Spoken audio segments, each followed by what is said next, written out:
yuzimni nurli bo'lishini istayman deydigan azizalarim, yaqinroq keling.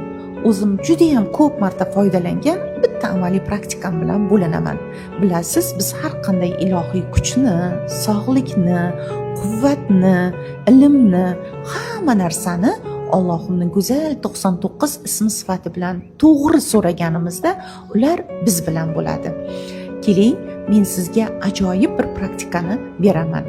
Payshanbadan jumaga o'tar kechasi albatta yarim tunda turib 2 rakat tavba namozi va tahajjud namozini o'qing va Allohimning go'zal 99 ismi bilan sifatlangan An-Nur ism sifatlarini 100 marotaba takrorlang va albatta 7 marta Fotiha surasini suvga o'qib ichishni ham unutmang va duoni ketida shunday deb duo qilib qo'ying.